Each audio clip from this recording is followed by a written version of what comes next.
السلام علیکم ورحمۃ اللہ وبرکاتہ۔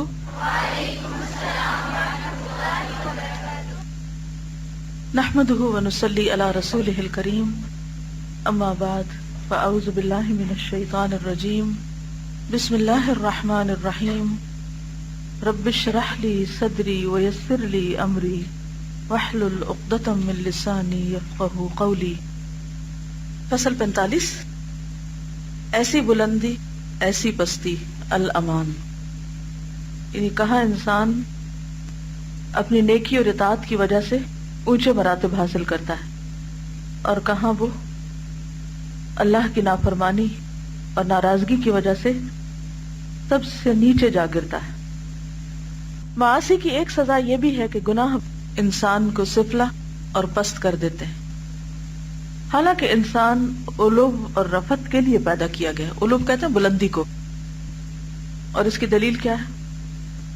اللہ سبحانہ وتعالیٰ نے آدم علیہ السلام کو فرشتوں کے ذریعے سجدہ کروایا۔ اللہ تعالیٰ نے مخلوق دو قسم کی پیدا کی ہے، علیہ رفیع المرتبہ یعنی بلند، اور سفلا پست۔ پہلی قسم کا مقام علیین ہے اور دوسری کا اسفل السافلین، سجین بھی کہا جاتا ہے۔ اہل طاعت کو یعنی اللہ کی فرما برداری کرنے والوں کو اللہ تعالیٰ دنیا اور آخرت دونوں میں علو اور رفعت عطا فرماتا ہے، اور اہل معصیت یعنی گناہگاروں کو دنیا اور آخرت دونوں میں ذلیل اور پست کر دیتا ہے۔ اہل طاعت کو اللہ تعالیٰ نے ہمیشہ اپنی عزیز ترین مخلوق بنایا اور ساری مخلوق سے زیادہ انہیں عزیز رکھا ہے۔ معصیت یعنی گناہ کو اس نے ذلیل ترین چیز قرار دیا ہے، اہل طاعت کو اس نے ہمیشہ عزت دی اور نافرمانوں کو ذلیل و خوار کیا۔ حضرت عبداللہ بن عمر رضی اللہ عنہ سے مروی ہے کہ حضرت صلی اللہ علیہ وسلم نے ارشاد فرمایا، جعلت الذلۃ والصغار علی من خالف امری، مسند احمد بن حنبل، میرے حکم کی مخالفت کرنے والے پر ذلت و خواری لازم کر دی گئی۔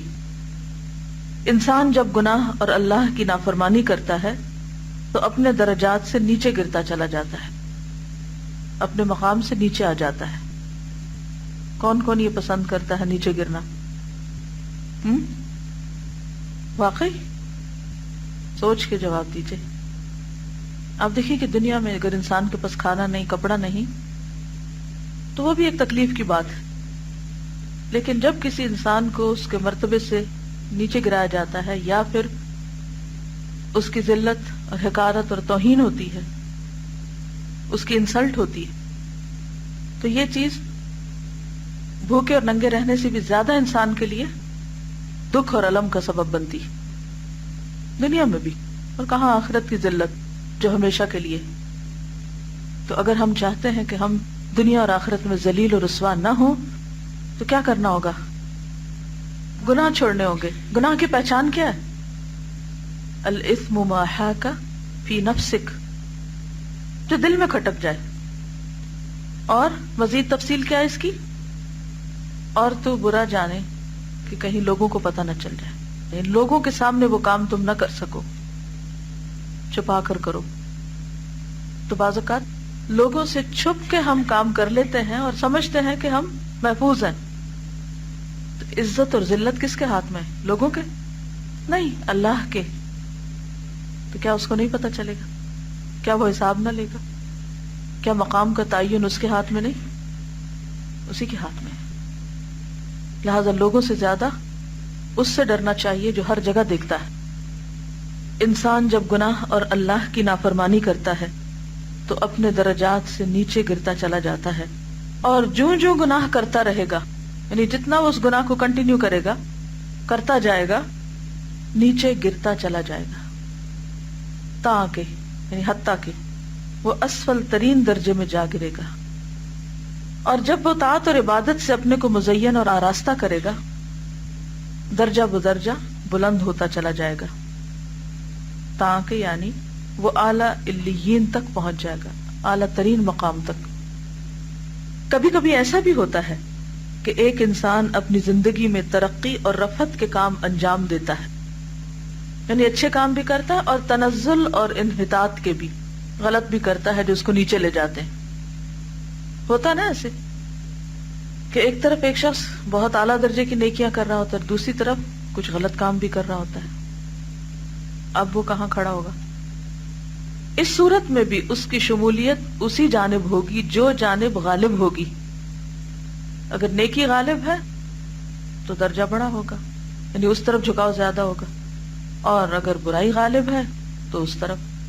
جیسے آخرت میں میزان ہوگا، پلڑے ہوں گے انسان کے اعمال کے. ایک آدمی 100 درجے ترقی کرتا ہے اور 1 درجہ نیچے گرتا ہے.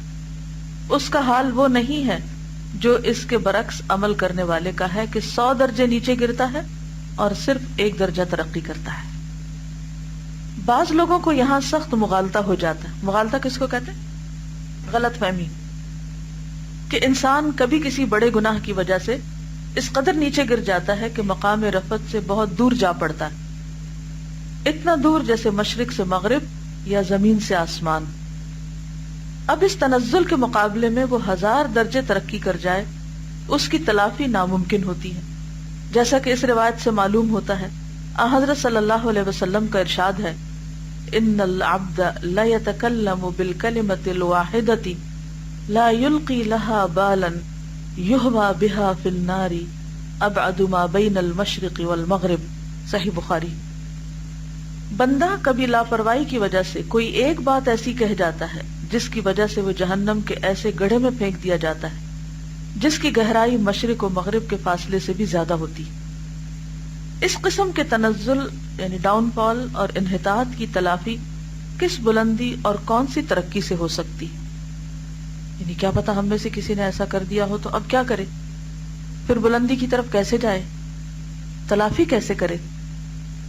حقیقت یہ ہے کہ تنزل اور انحطاط تو انسان کے لیے لابدی چیز ہے. یعنی گناہ تو ہوں گے اس سے، لیکن اس کی شکلیں مختلف ہیں. بعض لوگ غفلت کی وجہ سے نیچے گر جاتے ہیں، سلپ ہو جاتے ہیں. ایسے لوگ جب بیدار ہوتے ہیں تو اپنے اصل درجے بلکہ اس سے بھی بلند ہو جاتے ہیں. یعنی پہلے پتہ ہی نہیں تھا کسی چیز کا تو پستی کی طرف جا رہے تھے، جب پہچانا خود کو، خدا کو، تو پھر بہت بڑوں سے بھی آگے نکل گئے. جس قدر بیداری ہوگی، یعنی شعور بیدار ہوگا، ہوش آ جائے گا، اسی قدر بلندی اور رفعت بھی ہوگی. تو اس لیے مایوس نہیں ہونا چاہیے انسان کو کہ میں نے اتنی عمر کہاں گنوا دی اور کیا کرتا رہا. اس شیطان کا ایک وار ہوتا ہے کہ ماضی کی ایسی یادیں انسان کے اندر بار بار ابھار کر انسان کو مستقبل سے بھی فائدہ اٹھانے نہیں دیتا یا حال کو گنوا دیتا ہے. تو اگر ہمیں کبھی عمر کا ایک ایسا حصہ گزرا کہ پتہ ہی نہیں تھا کہ کیا کرنا چاہیے اور کیا نہیں، اور اب پتہ چلا اور پچھلی ساری غفلت کی تلافی ہو رہی ہے، تو امید کی جا سکتی ہے کہ بہت سے بیدار لوگوں سے بھی زیادہ آگے چلے جائیں. بعض لوگ کسی مباح چیز میں الجھ جانے کی وجہ سے نیچے گر جاتے ہیں.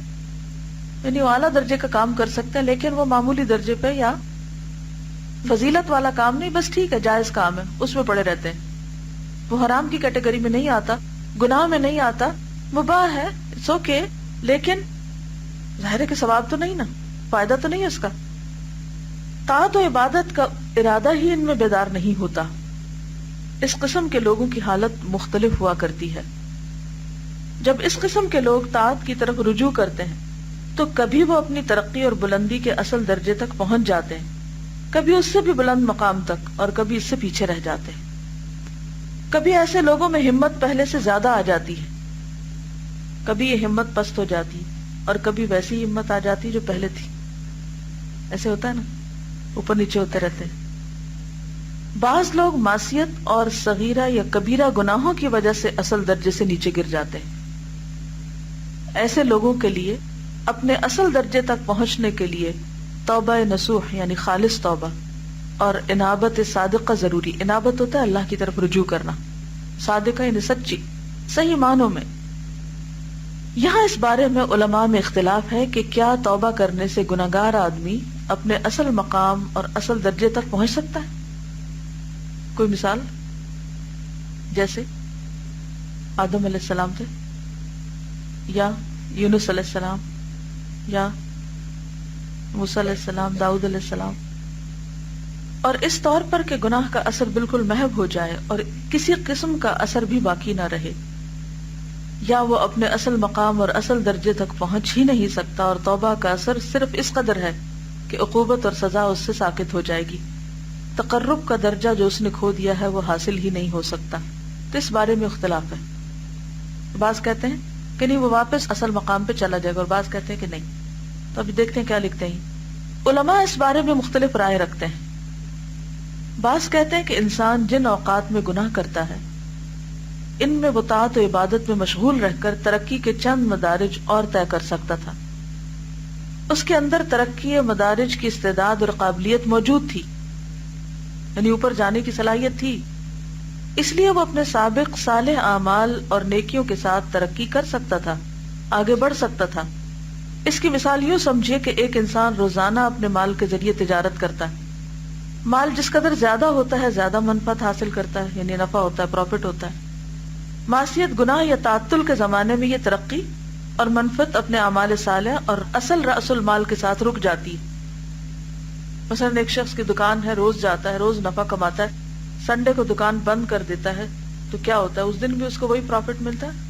نہیں، تو وہ ایک دن کی جو چھٹی ہے یا اس نے اپنا بزنس چھوڑ دیا تو وہ کیا ہوتا ہے؟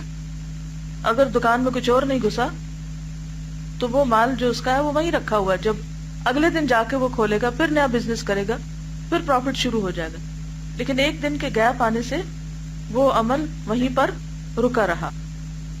وہ جب دوبارہ عمل شروع کرے گا تو نئے سرے سے نیچے سے اوپر کی طرف صعود، یعنی اوپر جانا اور ترقی کرے گا، لیکن اس سے بیشتر وہ مسلسل ترقی ہی کر رہا تھا، یعنی منڈے ٹو سیٹرڈے وہ کیا کر رہا تھا؟ مسلسل پروفٹ حاصل کر رہا تھا۔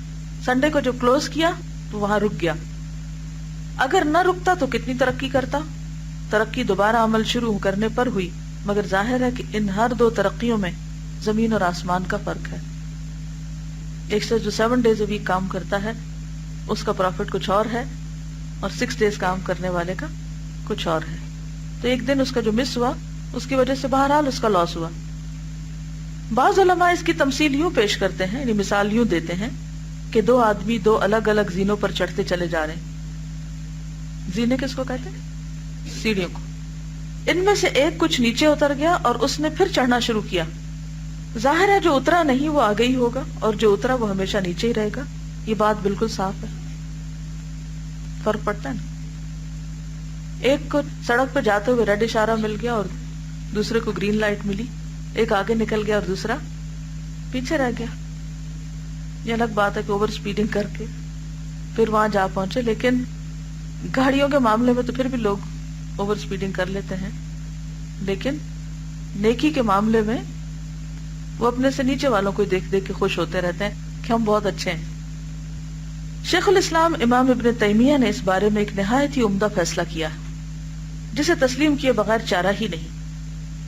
فرماتے ہیں کہ مسئلے کی تحقیق یہ ہے کہ بعض لوگوں کی توبہ اس قدر وزنی ہوتی ہے، بعض لوگوں کی توبہ اس قدر وزنی ہوتی ہے کہ ان کا نیکی کا پلہ بہت ہی جھک جاتا ہے، ان کی ترقی کا درجہ پہلے سے بھی بلند ہو جاتا ہے، جیسے سورۃ الفرقان میں آتا ہے نا کہ جو توبہ کر لیتے ہیں اللہ تعالیٰ ان کی برائیوں کو بھی نیکیوں میں بدل دیتا ہے۔ اور بعض اپنے سابقہ درجے کے برابر کوئی درجہ پا لیتے ہیں، یعنی وہیں سے ان کو پھر مل جاتا ہے سرا۔ بعض اپنے سابقہ یعنی پچھلے درجے تک نہیں پہنچ پاتے، اور بعض اپنے سابقہ درجے تک ہی پہنچ کر رہ جاتے ہیں، آگے نہیں بڑھتے۔ ہر ایک کا معاملہ مختلف ہے۔ ظاہر میں کوئی انسان کسی کے لیے کچھ فیصلہ نہیں کر سکتا، اور نہ ہم جانتے ہیں کہ ہم کہاں تک پہنچے۔ ضرورت کس بات کی ہے؟ کرنا کیا چاہیے؟ گناہوں سے سچی سچی توبہ کرنی چاہیے، نہایت شرمندگی کے ساتھ۔ تعویلیں پیش کرنا اور اپنا دفاع کرتے رہنا اور اپنے بارے میں ڈیفینسو ہونا، اور نہیں میں نے اس لیے نہیں کیا تھا اور ویسا تھا اور ایسا تھا۔ اللہ کو اعتراف بہت پسند ہے، کیونکہ اس میں انسان حقیقی معنوں میں عاجزی کا مظاہرہ کرتا ہے کہ مجھ سے غلطی ہو گئی، کوتاہی ہو گئی، میں نیچے گر گیا تھا، اور اس کو شدت سے احساس بھی۔ اور پھر جب اللہ اس کو توفیق دے اوپر جانے کی تو وہ پہلے سے بھی زیادہ قوت استعمال کرے اوپر جانے کے لیے۔ مثلا وہ سیڑھیاں چڑھنے والے کی مثال ہے نا، ایک نیچے اتر گیا اور اس نے دوبارہ چڑھنا شروع کیا. اس کو جب احساس ہوا کہ میں پیچھے رہ گیا ہوں تو عام طور پہ کیا کرتے ہیں لوگ؟ پھر چاہے سانس پھول رہا ہو اور زیادہ تیز چڑھنے لگتے ہیں کہ نہیں مجھے. لیکن یہ اس وقت ہوتا ہے جب انسان کے اندر نیکی میں مسابقت کی کوئی خواہش موجود ہو اور وہ سچے دل سے اپنے کھوئے ہوئے وقت، کھوئے ہوئے مقام اور کھوئے ہوئے درجے کی تلافی کرنا چاہے. اس میں جتنی زیادہ شدت ہوگی، تڑپ ہوگی، سچ ہوگا، اسی کے اعتبار سے اس کے درجے بلند ہوں گے. پھر اور اگر کوئی ذلت پر ہی راضی ہو جائے اور ذلیل ہونے پر، نیچے جانے پر ہی خوش رہے، تو ہم سب اپنے بارے میں سوچیں کہ ماضی کا جب کوئی گناہ یاد آتا ہے تو کیفیت کیا ہوتی؟ خوش ہونے کی، فخر کرنے کی، یا پھر انتہائی شرمندگی کی؟ کیونکہ بہت دفعہ دیکھا گیا نا کہ لوگ اپنے ماضی کے گناہوں کو بھی بڑا مزے لے لے کے بیان کر رہے ہوتے ہیں. یہ تو کوئی توبہ نہ ہوئی، بلکہ اس پہ فخر کر رہے ہوتے ہیں کہ ہم ایسے ڈھیٹ اور ایسے لوگ تھے کہ جن کو خدا سے کوئی حیا نہیں تھی اور بندوں سے بھی کوئی حیا نہیں تھی. کتنے دلیر تھے ہم گناہوں پر. اگر گناہ ہو بھی گئے ہوں تو کیا حکم ہے؟ کیا کرنا چاہیے؟ لوگوں میں اس کا اشتہار دینا چاہیے؟ نہیں، چھپانا چاہیے، پردہ ڈالنا چاہیے. آپ کو معلوم ہے کہ حضرت عمر بن عبدالعزیز کو کس نے عمر بن عبدالعزیز بنا دیا تھا، 5واں خلیفہ راشد؟ کوئی جانتا ہے اس قصے کو؟ جب وہ مدینہ کے گورنر تھے تو کیا کیا تھا انہوں نے خلیفہ کے حکم سے ایک شخص کے اوپر کوڑے برسائے تھے. اب بعض اوقات ایسے آرڈرز مل جاتے ہیں نا حکومت کی طرف سے کہ انسان کو اپنے ضمیر کے خلاف کوئی کام کرنا پڑتا ہے، لیکن اس وقت وہ نافرمانی نہیں کر سکتا، یا اس وقت وہ سمجھتا کہ جیسے وہ جسٹیفیکیشن کر رہا ہے، ٹھیک ہے ایسا ہی کرنا چاہیے. لیکن انسان کا ضمیر ساتھ ہوتا ہے نا، تو بعض اوقات جب انسان غلطی کر چکتا ہے نا، پھر ہوش آتی ہے کہ کیا کیا، ایسا تو نہیں کرنا چاہیے تھا، یہ میں نے کیا، کیوں کیا، یہ غلط تھا. تو بہرحال ان سے بھی جب غلطی ہو گئی تو اس کے بعد انہیں بہت شدت کے ساتھ اس کا احساس ہوا، اور بقیہ عمر انہوں نے رونے دھونے میں گزاری کہ مجھ سے کیوں ہوا. اسی وجہ سے ان کے اندر انتہائی درجے کا خدا کا خوف آیا اور آخرت کا خوف. اور تاریخ میں آتا کہ وہ سوتے ہوئے ہڑبڑا کے اٹھ بیٹھتے تھے کہ اگر اللہ نے مجھ سے پوچھ لیا تو میں کیا جواب دوں گا، پھر اس کو جواب نہیں. تو بات یہ ہے کہ ہم میں سے ہر شخص اپنے اندر جھانکے. ہم میں سے ہر شخص گناہ کرتا ہے، کوئی بھی ایسا نہیں کہ جو فرشتہ، سب سے غلطی ہوتی، لیکن اعتراف کے درجے فرق ہوتے ہیں. کچھ لوگ خر راکعا واناب کے درجے پہ ہوتے ہیں، وہ گر پڑتے ہیں رکوع میں اور سجدے میں اور رجوع کر لیتے ہیں اللہ کی طرف، اور کچھ اکڑے رہتے ہیں یعنی سبھی کرتے ہیں، ہم نے کوئی انوکھی بات کی ہے اور یہ مجبوری تھی اور ایسا تھا اور ویسا تھا. بہت سے بہانے ہوتے ہیں. تو پھر اللہ کو پتا ہے نا کون سچا اور کون نہیں، کون بہانے باز ہے، کس کے اندر ابھی تک اپنی انا باقی ہے. تو جب انسان سچے دل سے رجوع کر لیتا ہے، توبہ کر لیتا ہے، مان لیتا ہے، تو اللہ تعالیٰ پہلے سے بھی زیادہ اس کو نیکیوں کی توفیق بھی دیتا ہے، اس کا والی بن جاتا ہے. اللہ ولی الذین آمنوا یخرجہم من الظلمات الی النور، روشنی کی طرف لے جاتا ہے ہم کو. یہ سرکش لوگ، ان کا معاملہ فرق ہوتا ہے. تو ہم اپنے آپ سے پوچھیں ہم کہاں کھڑے، ہمارا ایٹیٹیوڈ کیا ہے، ہمارا رویہ کیا ہے، ہم اپنے ماضی کے گناہوں کو کتنا یاد کر کے روتے ہیں. پوچھئے اپنے آپ سے کتنی دکھ اور تکلیف اور کرب سے گزرتے ہیں کہ ہم نے کیوں کیا ایسا جو اللہ کو پسند نہیں تھا. اور کتنی دفعہ ہماری سوتے ہوئے آنکھ کھل جاتی ہو اور کھاتے ہوئے نوالا رک جاتا ہو اور گلے میں اٹک جاتی ہو کوئی چیز کہ میں نے اللہ کی نافرمانی کر دی، یہ مجھے تو زیب نہیں دیتا. تو جب تک سچی عاجزی اور انکساری نہیں آتی اور غلطیوں کا اعتراف نہیں آتا. اور پھر ایک اور بڑی بات یہ کہ بعض اوقات ہمارے دل پہ بوجھ ہوتا ہے نا غلطی کرنے کا، تو چاہیے تو یہ کہ ہم اللہ کے آگے جا کے خوب روئیں، خوب روئیں، خوب روئیں اور اسی سے مانگے اور کہیں کہ بس معاف کر دے اور مجھے ہدایت دے دے اور میرے لیے کوئی راستہ نکال دے کہ میں اس گناہ سے بچ جاؤں. یہ کرنے کی بجائے ہم اپنے دل کا بوجھ کیسے اتارتے ہیں، کیا کرتے ہیں؟ لوگوں کے ساتھ کہانیاں اپنی کرتے رہتے ہیں. ایک کو بتاتے ہیں اور اسے کہتے ہیں کسی کو نہ بتانا، پھر دوسرے کے پاس جاتے ہیں پھر اس کو بتاتے ہیں، کیونکہ دل پہ تو بوجھ ہوتا ہے نا. اس کو بتاتے ہیں اور کہتے ہیں کہ کسی کو نہ بتانا. تیسرے کے پاس جاتے ہیں، اچھا میں تم سے ذرا کاؤنسلنگ چاہتا ہوں یا تم سے حل چاہتا ہوں، اب تم مجھے بتاؤ مجھے کیا کرنا چاہیے. اچھا تو 5-7 لوگوں کے پاس پھیرا لگانے سے انسان کا کچھ تو کتھارسس ہو جاتا ہے بائی دا ٹائم، اور اللہ کے پاس جانے کی پھر بھی توفیق نہیں ہوتی. نتیجہ کیا ہوتا ہے؟ وہ جو اللہ کی طرف سے سزا ہوتی ہے نا بےزتی کی اور گناہوں کے اشتہار کی، وہ خوب ہو چکی ہوتی ہے ہمارے ہی ہاتھوں. ہم خود ہی اپنے پاؤں پہ کلہاڑی مار رہے ہوتے ہیں، اپنے عیب کو اپنے منہ سے نشر کر رہے ہوتے ہیں، کیونکہ توبہ جو نہیں کرتے، باز جو نہیں آتے، اور پھر مزید غلطی کرتے ہیں، پھر لوگوں کو بلیم کرتے ہیں. کیا کہ تم نے میرا مشہور کر دیا، تم نے میرا راز افشا کر دیا، تم نے میرا کھول دیا. تو آپ کو کس نے مشورہ دیا تھا کہ آپ اپنے گناہ کا جا کے کسی انسان سے تذکرہ کریں؟ اگر آپ اپنے دل میں نہیں رکھ سکے، کسی سے کیا توقع ہے کہ وہ رکھے آپ کے لیے؟ وہ کیوں رکھے؟ دشمن تو ہم اپنے خود ہیں. اور اس طرح ہم سمجھتے ہیں کہ ہم کہیں بچ جائیں گے اور مسائل حل ہو جائیں گے. جتنے لوگوں کو ہمارا کوئی عیب پتہ چلتا جائے گا، کیا اتنی ہی دنیا میں ذلت اور رسوائی کا وہ سامان نہیں کرے گا؟ ساری زندگی کے لیے انسان کے اوپر ایک خوف کی تلوار لٹکتی رہے گی کہ اچھا اگر فلاں کو پتہ چل گیا تو میرا کیا بنے گا، اور فلاں کو پتہ چل گیا تو کیا بنے گا. اور سب سے بڑی بات یہ کہ معاملہ اور حساب اللہ کے ساتھ ہے. جب تک اللہ سے معافی نہیں مانگ چکتے اور جب تک اس کے آگے نہیں روتے دھوتے، تو نہ گناہ چھوڑنے کی توفیق ہوگی، نہ اس مسئلے کا کوئی حل نکلے گا، اور نہ لوگ ہی کوئی مدد کر سکتے. لوگ نہ آخرت میں مدد کر سکتے اور دنیا میں بھی محتاج ہے ایک حد سے زیادہ.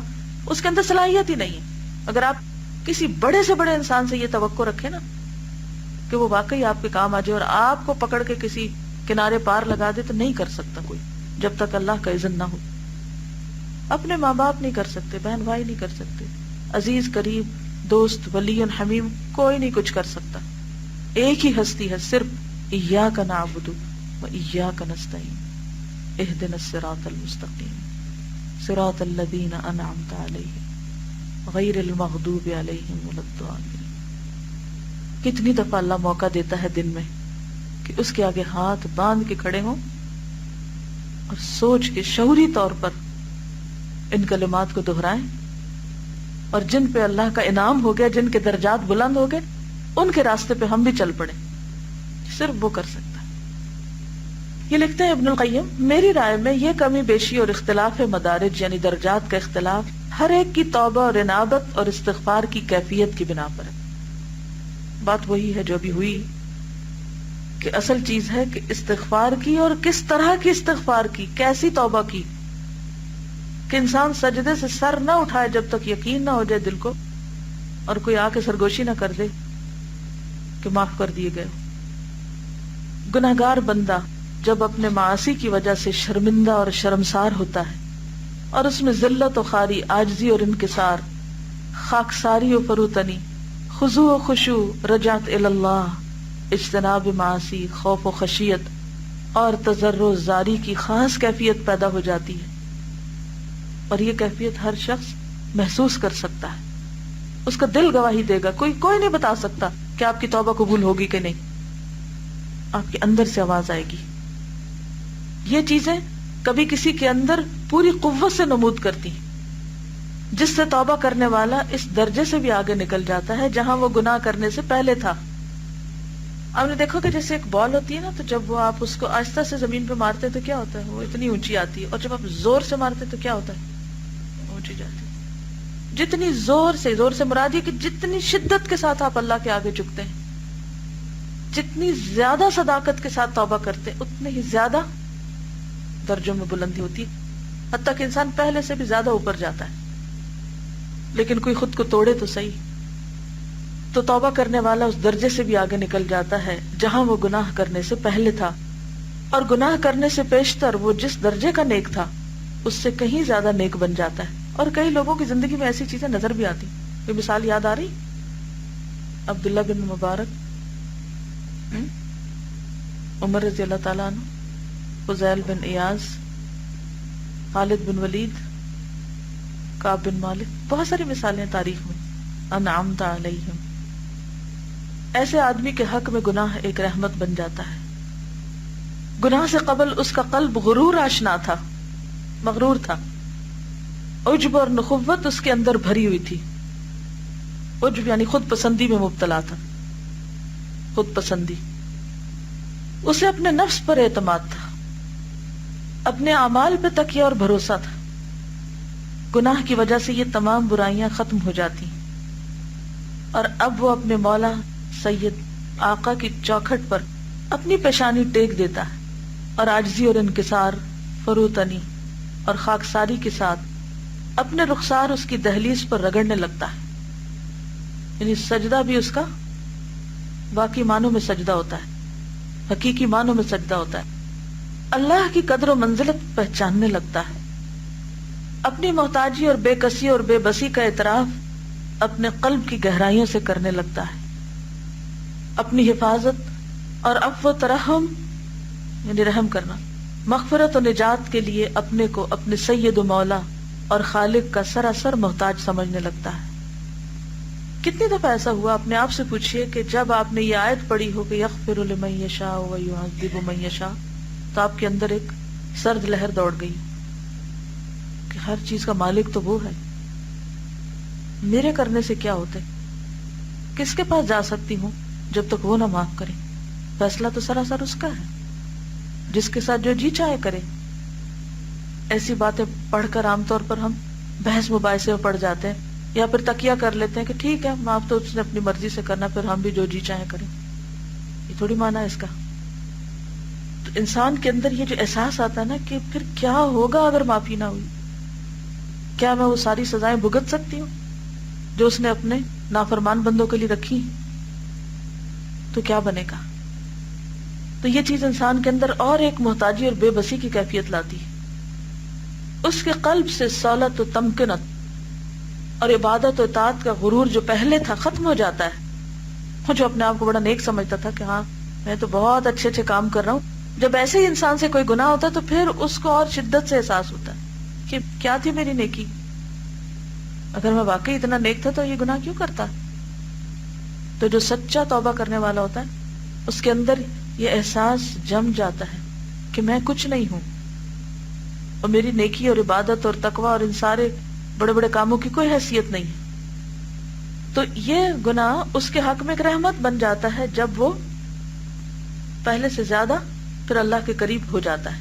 طاعت و عبادت کی شیخیاں اور کبر اور نخوت نکل جاتے ہیں.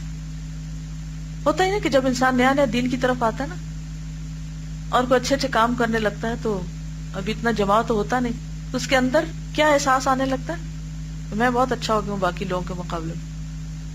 اور پھر کیا ہوتا ہے، پھر ایک دم جا گرتا ہے کسی غلط کام میں. پھر اگر اللہ اس پہ رحم کر دے اور اس کو احساس ہو جائے کہ اوہ میرے تو قدم اتنے لڑکھڑاتے ہیں کہ میں تو ابھی سیدھا چل ہی نہیں سکتا، جیسے ایک بچہ چلتا ہے نا تو بیلنس نہیں ہوتا، تو وہ کہیں نہ کہیں ضرور جا گرتا ہے اور ایسی چوٹ لگتی ہے، کبھی سر پٹتا ہے، کبھی کہیں اور چوٹ لگتی ہے. تو پھر اس کو احساس ہوتا ہے کہ اچھا ابھی تو مجھے بہت پریکٹس کی ضرورت ہے. تو پہلے سے محتاط ہو جاتا ہے. اگر آپ کسی رستے پہ گرے ہوں یا کسی جگہ پر پھسلے ہوں تو پھر آپ اور زیادہ کانشیس ہوتے ہیں. اسی طرح جو سچا تائب ہوتا ہے وہ بھی گناہ کے بعد اور زیادہ کانشیس ہو جاتا ہے، اور جو پیچھے اس کو بڑا زوم ہوتا ہے نا نیکی کا کہ بڑا اچھا ہوں میں، وہ نکل جاتا ہے.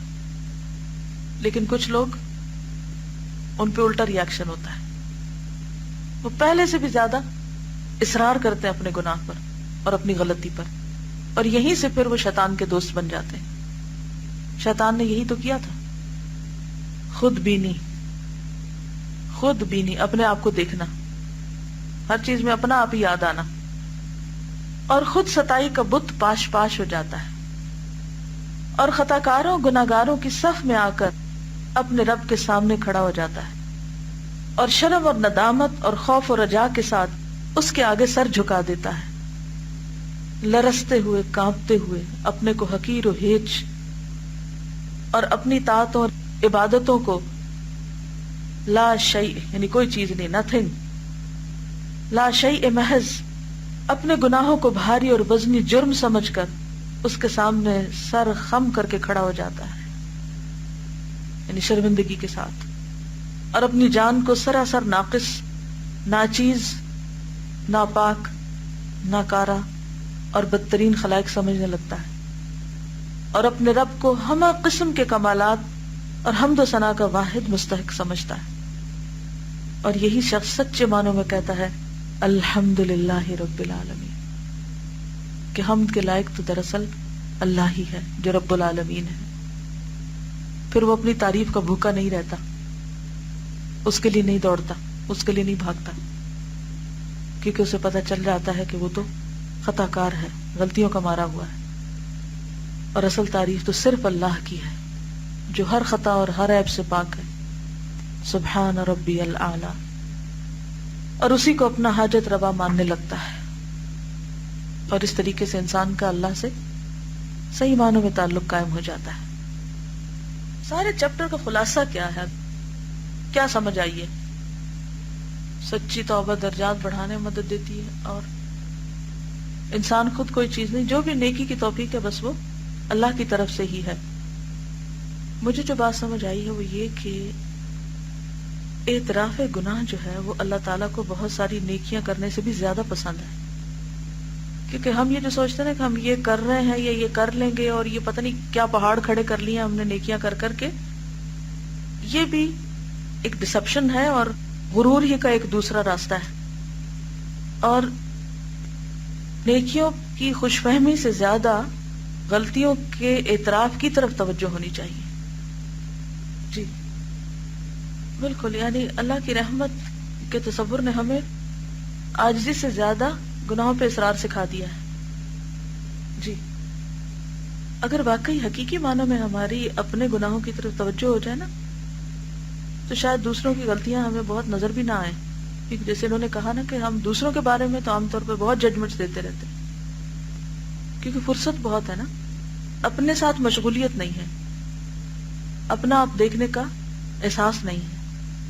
سبحانک اللہم و بحمدک نشہد ان لا الہ الا انت نستغفرک و نتوب الیک. السلام علیکم و رحمۃ اللہ وبرکاتہ.